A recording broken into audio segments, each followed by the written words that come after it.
Hey, good day. Dr. R. Michael Fisher here. Back again for one of my YouTube channel video talks, and I'm pretending to be a cab driver from New York. Well, could maybe be from Istanbul. I'm not sure where I'll be from, but I'm kind of that archetype right now. And well, where'd it come from? Where am I sort of hanging out here is that, well, my papa, my daddy, good old daddy, he really was a cab driver at heart. I mean, he was a mechanic before that. He certainly was a soldier before that, World War II. I'm one of the generation boomers that came out of his generation and wanted to change everything his generation did and thought and valued. And I thought ours was just going to be way better, and I was going to be one of the leaders of that boomer generation.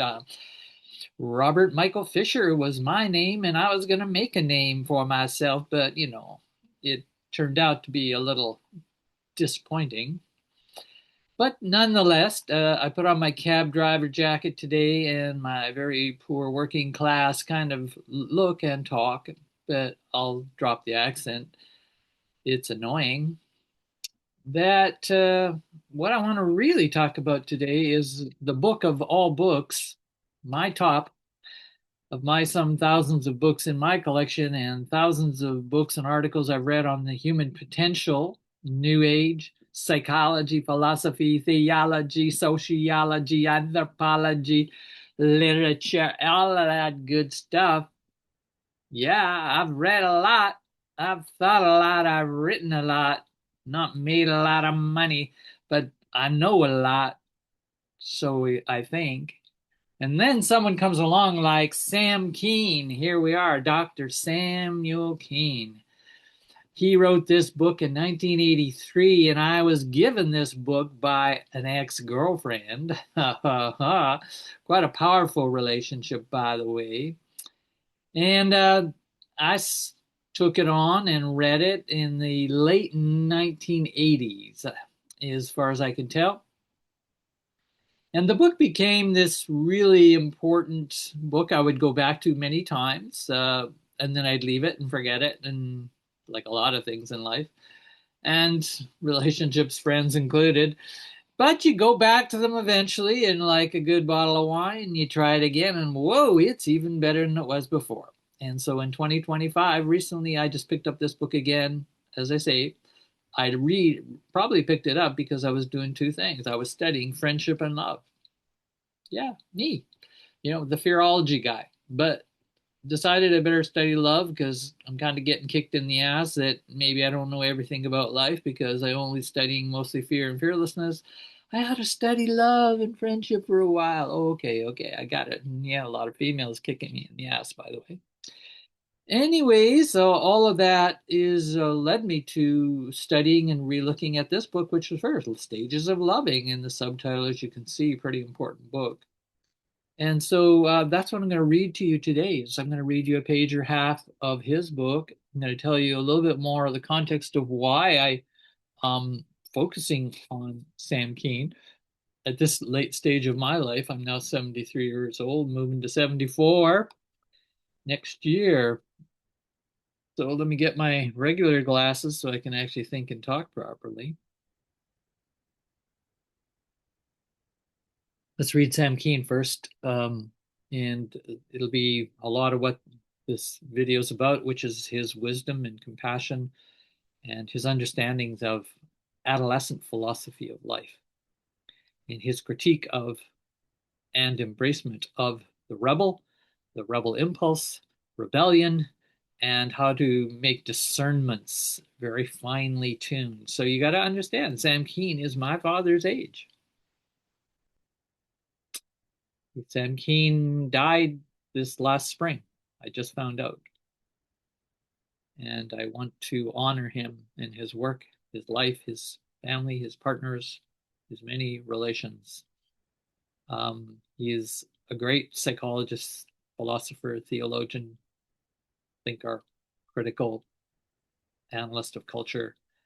That, whoa, reading his book now, I'm just like, whoa, this is the best book I have in my book collection of all time. that I would share and give to someone who's going on a desert island, right? And you can only take one book. Take this book. Um, yeah, I have critiques of it. I see lots of things that I would take in different directions. But The Passionate Life, his book, and it's the best of all his books. I have 7 or 8 of his books. Looked at a lot of his writing. I haven't looked at it all, and there's lots I still want to look at. Eventually, I want to write a book on him and his work. But this is the best by far of his work. I think it's his, just hit it. He just banged it right on in what his best thinking, his best research, his just best experience, the right time of history, 1983. Kind of a magical year for me. I just have this hypothesis that after 1983, everything really went downhill in North America. And by 1993, what started in 1983 really got bad 10 years later, 1993. And we, the world, North American world, I live in the Western world, whatever, however general you want to make it, really took a nosedive and got hit by the ideologies of neoliberalism. Okay, I won't go into that because that's not what this talk is about. So let's go back to this book is being written in the early 1980s. He publishes it in 1983 under that title by Harper and Row, a very, reputable publisher. The book goes virtually nowhere. Well, it probably did in that year or two after. Maybe it sold some copies. I don't know how many. I don't know. Hardly anybody I have ever seen talks about it. And again, my girlfriend gave me the book. I didn't even see it in all the searching I was doing, and I've been doing reading and thinking for, a decade before that. And I never came across it. I think I had come across Sam Keene's name before because he wrote books way back to 1967. I think he started his first book. So it's like something happened and this book disappeared in the big black hole, as I sometimes call it, of cultureism at its worst, where certain things are held up and made popular and become charismatic. Leaders, money, power, popularity. Not this, not Sam Keene, not yet. So eventually, Sam Keene, little bio, he became famous for his couple decades serving as the senior editor of Psychology Today magazine that's still going. He eventually, of course, dropped out in his later ages. He's written many, many books. You can look up his bio on Wikipedia and elsewhere. I will not repeat all that. So I gave you a little context of why he's so important to me today in a nutshell. He's the generation before me. He's my dad's generation who's pretty smart dude, like really well educated, this guy, Harvard, Princeton, you name it. And really, really dedicated thinker about the human condition, human nature, human potential. Comes out of a religious, spiritual, rigid background, gave up a lot of that Christianity, but he kept his spiritual base. So he knows a lot about that generation, about the Christian generation in North America, particularly, but European history of it as well, in the Middle East. And then he comes in and he becomes a boomer. Like he becomes one of the 60s revolutionaries. So he's not an official boomer, right? He's like my dad. I'm the boomer. My dad's the pre-boomer generation. There's a name for that generation, but I can't remember it right now. And he has enough smarts coming in because he's got that 20, 30 years ahead of when our generation of the 60s comes in. He was born 31. So he has all this skill and capacity to be a great cultural critic.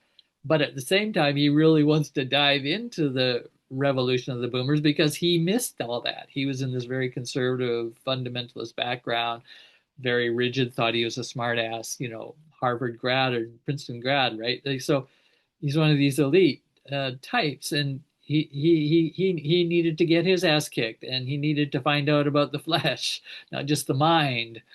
And so he talks about that in his this book and other books, because there's quite a bit of autobiography in this book, but a lot of just theorizing, and it's about developmental, what he calls an erotic developmental psychology. He's writing a book called, that's the other subtitle. He's also got a lot of other names, but it's an erotic philosophy. And it's a philosophy of maturity. And what does that mean? And how would we know maturity from immaturity? Well, he goes into that, and he's got 5 stages of life, which are fascinating in the book. I know I got to get reading this page, otherwise this video is going to go on and on. But let me just arc out what the 5 are, please, because I love this theory. It's so simple and yet profound. And again, when you read his work on it, the depth that he carries in the book, the 5 stages are the child, the rebel, the adult. Oh, aren't we finished yet at 3? No, we're not finished yet, says Sam Keen, and many of the people he cites and what he knows, and he gives a lot of scholarly background for what he says in the book. It's not all his opinion. And then the 4th is the outlaw after the adult, and the 5th is the lover, and then his theory says, and they're all the lover. It's just the real lover, mature lover, comes out at the end after you've gone through a healthy childhood, healthy, rebel, adolescent, adult, outlaw, to finally the lover stage where you really ground your gravity of awareness, being, becoming the lover in that final stage of life. And of course, he says they're kind of arbitrary stages. He's not a stage theorist like most developmental theorists today. He's like a Kohlberg or Eric Erikson or Piaget kind of deep structuralist. He is, but he isn't. He's more a post-structuralist as well. So he's got this really interesting combination of ways. I love how he comes to understand this being into becoming and what it means to be human, of course, is really fundamentally what he's saying. And the spirit of eros is his study. That's why it's called stages of eros. Could be stages of loving. So eros, he understands in a very complicated, skillful, intellectual, and lived way. He shares his lived experience of eros.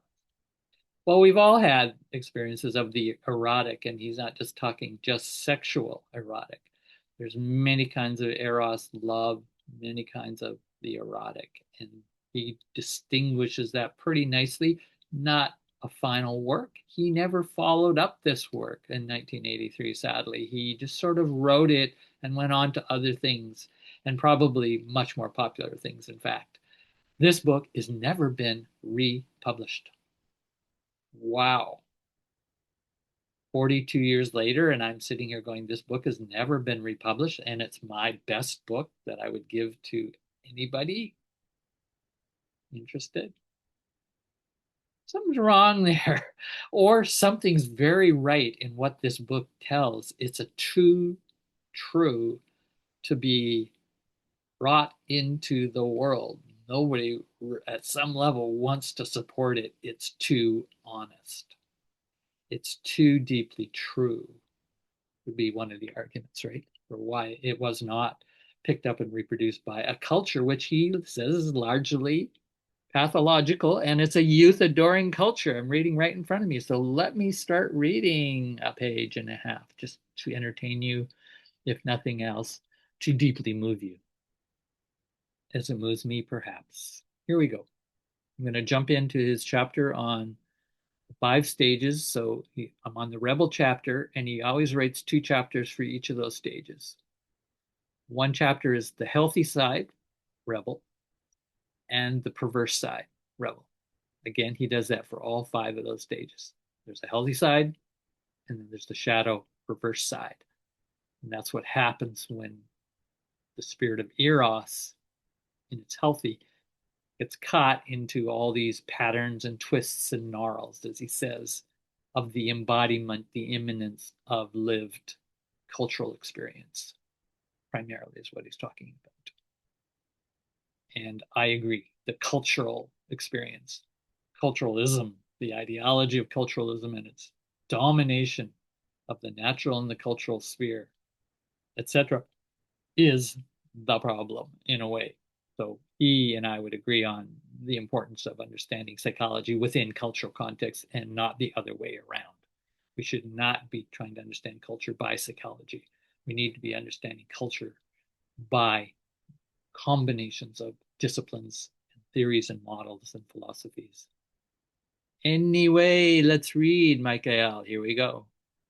He's talking about the perverse side of the rebellious and the rebel, and you'll also hear there's a healthy side within this, but this is primarily the unhealthy, perverse side, which I can really relate to. A lot of me is like this. I have a very perverse rebel as well. Although I've been healing on it and trying to develop it for many years. So here we go. Just an excerpt. Idealists, like pornographers and romantics, are excited by the image of perfection rather than the smell, touch, and taste of intimacy in its true form.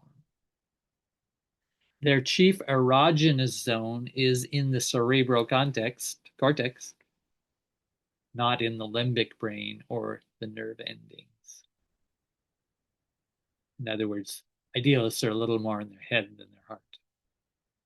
But that doesn't mean they don't have passion. Oh, yeah. So anyway, I like this section on Playboys and Playgirls as part of this perverse rebel pattern. Playboys and Playgirls remain in the moratorium of adolescence by adopting a philosophy of play and gamesmanship. Our language diagnoses their condition. We do not say play men or play women, do we?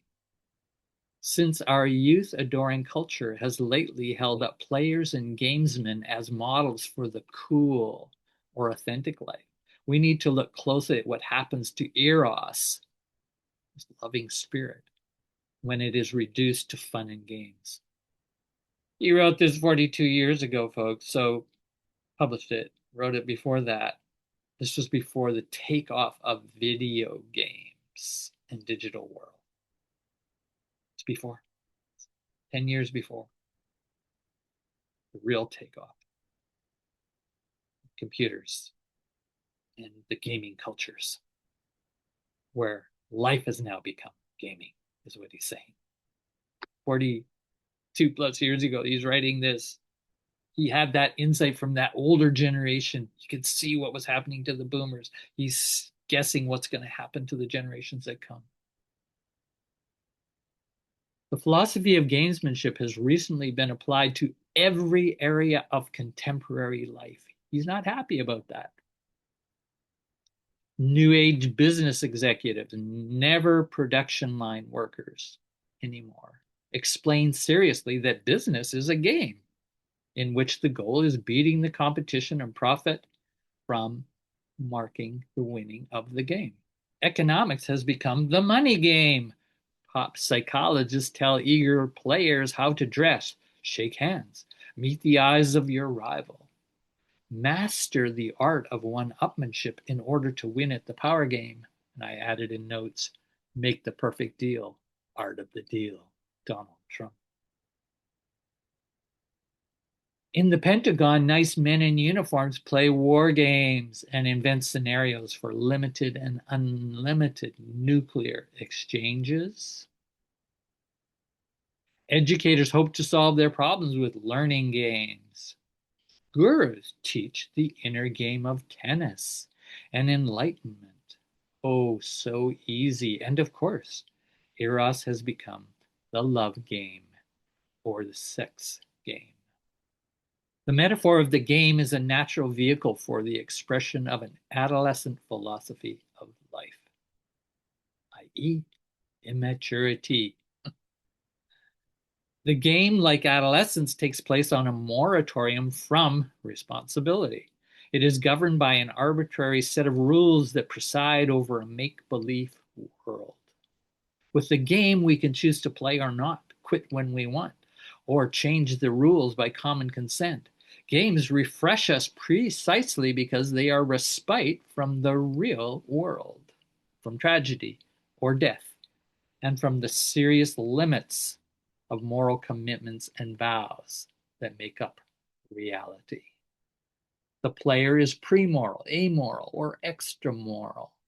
Gamesters grant themselves the perpetual adolescent privilege of refraining from making moral decisions that would force them to take adult responsibility for the consequences of their actions. In the money game, they play the market without considering whether speculation in economic futures is creative or destructive for the psyche or the body politic. What effect does gambling or income earned without producing useful goods have? The war gamesmen sit like Olympian gods and never consider the morality of playing war games, whether, for instance, the very playing of the game increases the level of military spending and escalates paranoia. Gamesmen, like adolescents, live in a subjunctive world of endless possibilities, arbitrary rules and enemies and the other team, which must exist in order for the game to continue and a winner emerge. The very notion that people can be divided into winners and losers is a polite form of sadomasochism, actually. A gentle way of setting up a situation in which one person can defeat another, a device for allowing a superior to triumph over an inferior.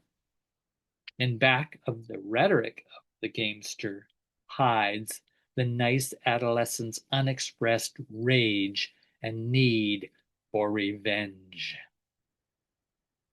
Among the play people lies the romantic myth which has died, and sex has been reduced to fun and games. Kind of an exchange of mutual pleasure he talks about in that gamesmanship, adolescent philosophy of life, but kind of going nowhere. And certainly not anywhere in a moral world. There's Sam Keen, a little excerpt from pages 88 to page 89. If you find a copy of the book, that's great. If you don't, share this with a friend. I'm glad to share it with you today.